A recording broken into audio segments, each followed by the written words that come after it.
جو اقبال کہتا ہے مادراں را اسوہ کامل بطول، حضرت فاطمہ زہرا ماؤں کے لیے کامل اسوہ حضرت فاطمہ رضی اللہ تعالیٰ عنہ۔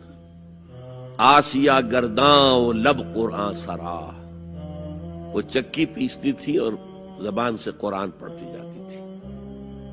اور میں نے اپنے بچپن میں ایسی خواتین کو دیکھا ہے جو چکی پیس رہی ہیں، قرآن پڑھ رہی ہیں اور چھاتی سے بچہ چمٹا ہوا دودھ پی رہا ہے۔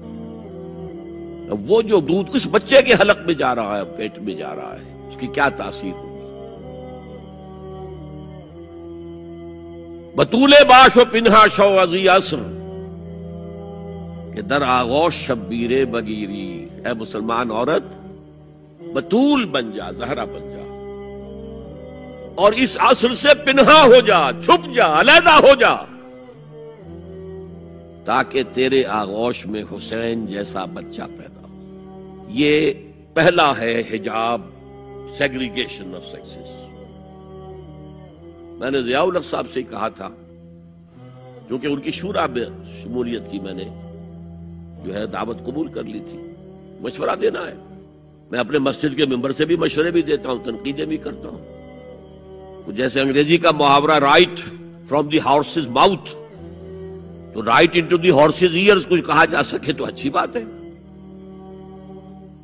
میں نے ان سے کہا آپ نے پی آئی اے کو ڈرائی کر دیا، شراب بند کر دی، اچھا کام کیا، بہت عمدہ کیا۔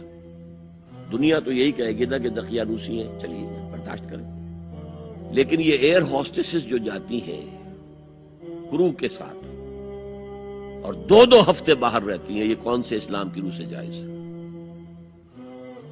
عورت محرم کے بغیر حج کو نہیں جا سکتی، محرم کے بغیر عمرے کے لیے نہیں جا سکتی، اور یہ قانون تھا پاکستان میں۔ میں نے کہا آپ عورت کو نہیں جانے دیتے حج کے لیے، حالانکہ وہ ادھیڑ عمر کی ہوتی ہیں، عموماً بوڑھی ہوتی ہیں۔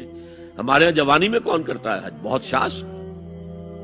یہ تو آپ کو نظر آئے گا جاوا، سماٹرا، انڈونیشیا، ملائیشیا، وہاں سے جوان جوڑے نکاح کے بعد پہلا کام حج۔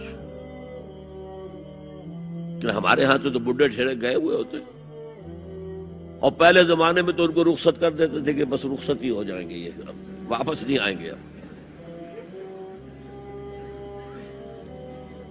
تو میں نے کہا یہ کون سا اسلام ہے؟ خاموش، چپ۔ میں نے کہا یہ ناشتے کی ٹرے اور کھانے کی ٹرے مرد نہیں رکھ سکتے سامنے۔ میرے خلاف باقاعدہ خواتین نے جلوس نکالے پاکستان میں جب میں نے پردے کی بات کی۔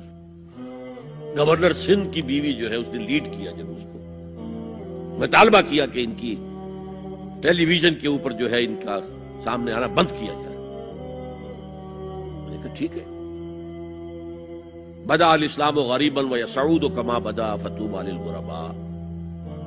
اسلام شروع ہوا تھا تو اسی حالت میں تھا کہ کوئی اس کو جانتا پہچانتا نہیں تھا، پھر جب اسلام غالب ہو گیا تو طاقتور کے تو سبھی دوست ہیں، سبھی پہچاننے والے، لیکن ان قریب اسلام پھر غریب ہو جائے گا۔ تو جو اسلام کی غربت کے ساتھ خود غریب ہو جائیں ان کے لیے مبارکباد، اسلام کا دامن نہ چھوڑیں، چاہے انہیں کہا جائے کہ یہ تو بڑے ہی